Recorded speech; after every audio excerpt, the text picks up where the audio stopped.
Hello everyone, welcome to our update.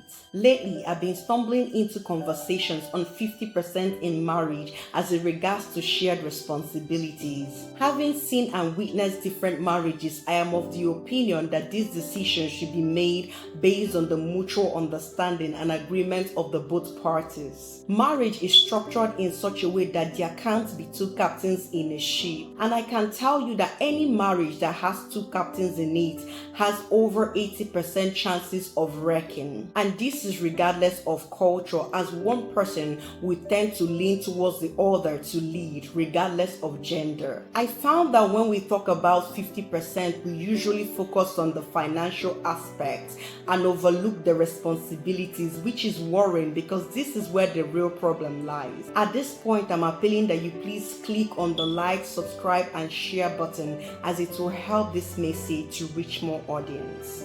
50% in marriage is a Western culture, and it works out well because of the way the system is structured. So most Western men are raised with the mindset of 50% in marriage. As such, they understand shared responsibility, but most importantly, men and women are raised as equal.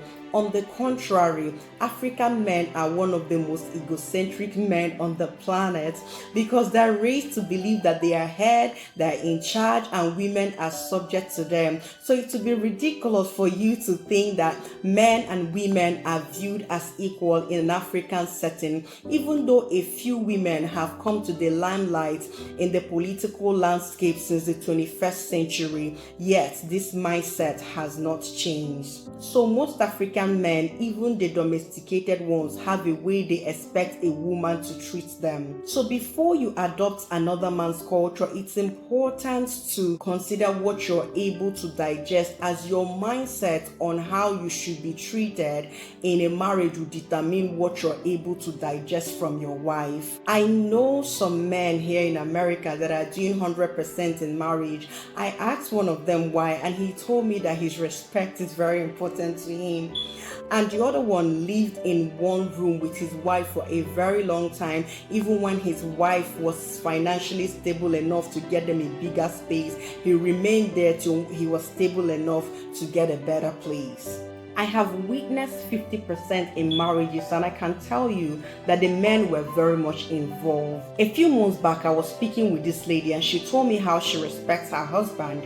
One day he came back and told her that he wanted them to start 50% in their marriage. She accepted and started to contribute 50% towards the bills and still take care of 100% of running the home. She got so frustrated that this day they were speaking, she said to him, "You're very stupid." And I was like, "What?"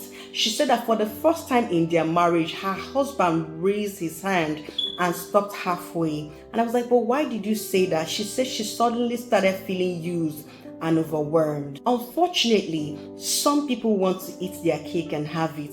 How do you ask for 50% and want to enjoy the privileges of 150%? Come on now, be nice. Some of these things are not rocket science. If you want 50%, keep in mind that you have to cook, clean, wash, and help out in a lot of ways many times. Meanwhile, 100% is not restricted to women alone. So if you're a man and you know that you cannot provide 100% and you can't deal with 50%, but you can comfortably commit to 100% of running the home, then cool, because I'm sure that some women are equal to the task as long as you will be committed with your duties. Whether you're a housewife or a house husband, running a home is demanding and a full-time job.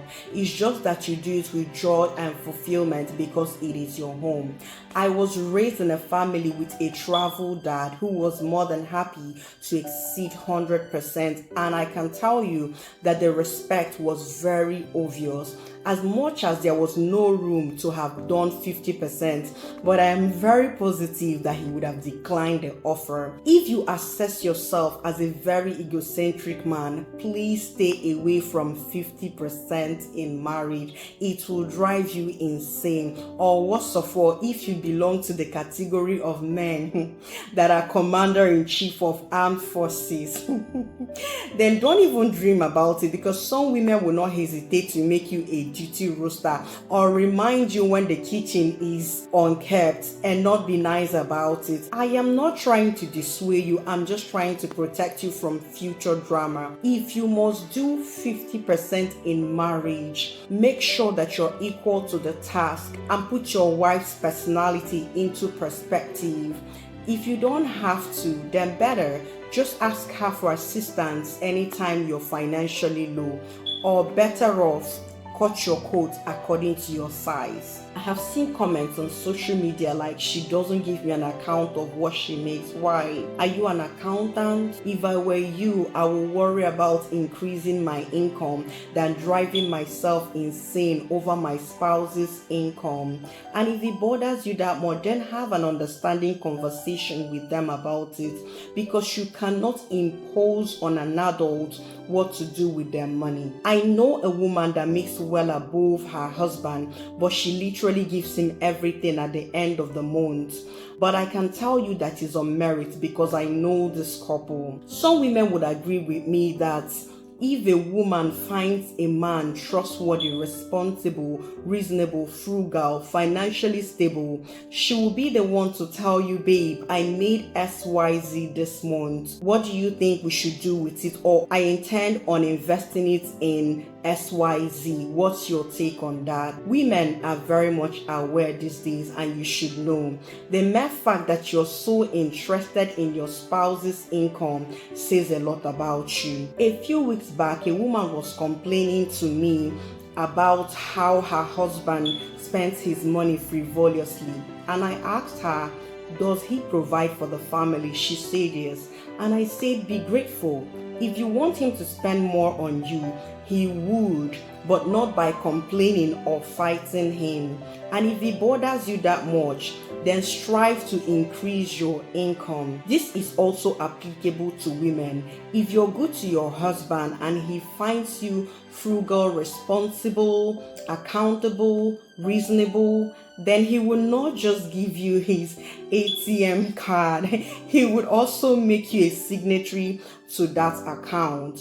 Please, if you're a party to 100% or 50% marriage, do well to share your experience in the comment section so that we can all learn. Some women get frustrated with the idea of 50% in marriage because they are financially unstable. In my opinion, every woman should have something doing, even if you're in a 100% marriage, as it will give you a sense of purpose and fulfillment. It will earn you respect. And in the case of unforeseen circumstances, you can shoulder the responsibilities until your husband gets back on his feet. Even if you're in a 100% marriage, nothing stops you from saying, babe, I'll take care of the bills next month, don't worry about it. And nothing stops you from helping with the chores when you're available. The problem starts when people begin to overprocess things like, oh, I'm the one that takes care of the bills, why should I assist with the chores? Or, oh, I'm the one that takes care of running the home, why should I assist with the bills? Hey, this is a marriage and not a business. Finally, the scripture says that a man that cannot provide for his household is worse than an infidel. Don't look at me. It is scripture. And wives, submit yourselves to your own husbands as you do to the Lord, for the husband is the head of the wife as Christ is the head of the church.